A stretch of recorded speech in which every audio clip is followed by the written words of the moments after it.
Okay, so we're about 2 days away from the upcoming and much anticipated release of the new GTA 5 Online Summer DLC called Moneyfronts. And during some of my recent live streams, many members of my community at least have asked the question regarding exactly how much money will be needed to fully experience the full scope of this DLC, to include any potential drip feed content. Well, that's what we're going to discuss here today. So what's up, everybody?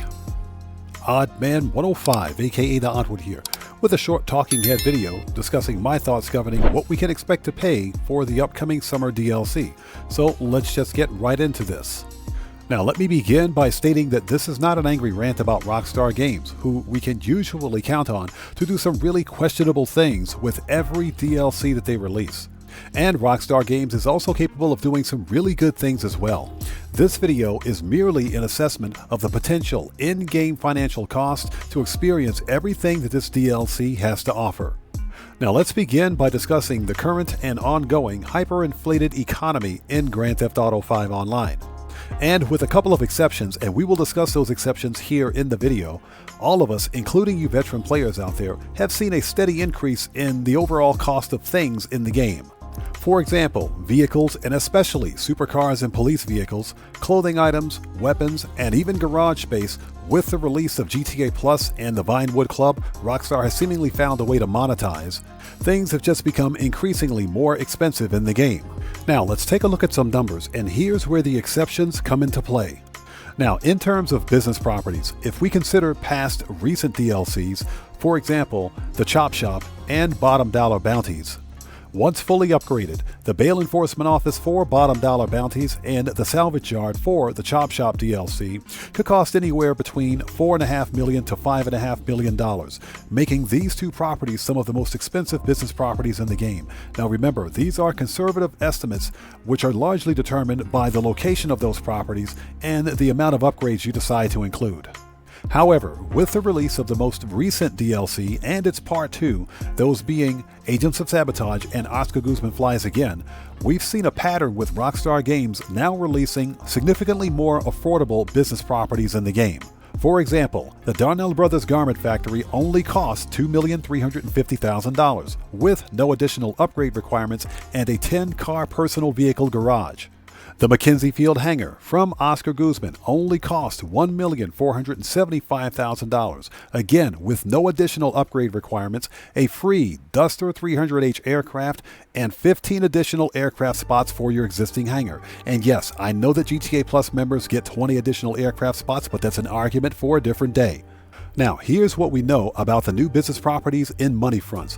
We will finally be able to purchase the car wash at Strawberry. We'll also be able to purchase the new Higgins Helitours business and the Smoke on the Water weed business. What we don't know is whether or not any of these new business properties will have additional vehicle parking.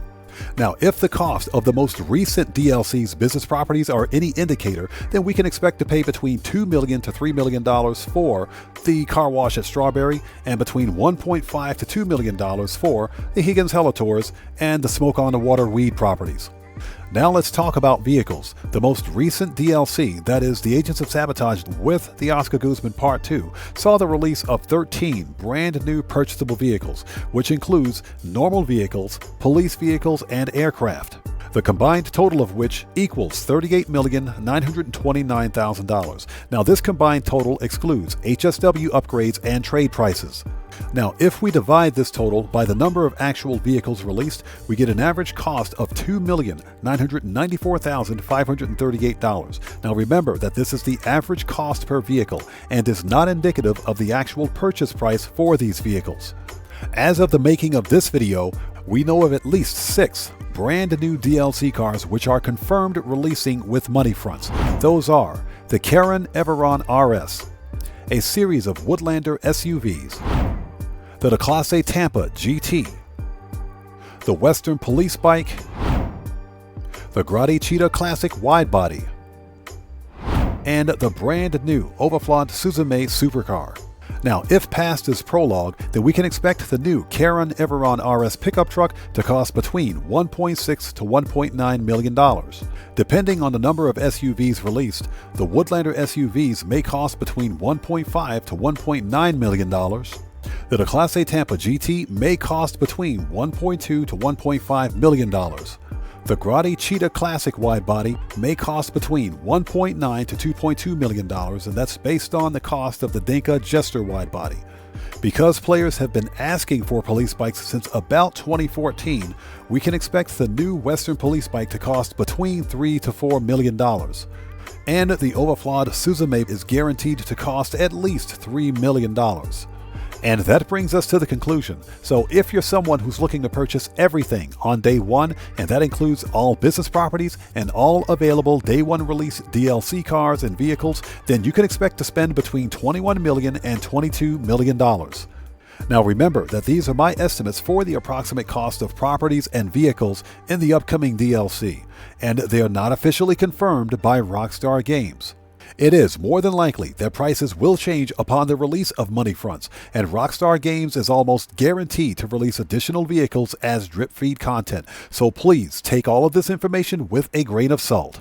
And that's pretty much it. So you guys sound off down in the comments below, and are you financially ready for the upcoming summer DLC? Me personally, I don't think that Moneyfronts will be anywhere near as expensive as Bottom Dollar Bounties or Chop Shop, but nonetheless, we still have a few good days to get some money grinding done, so definitely take advantage of it.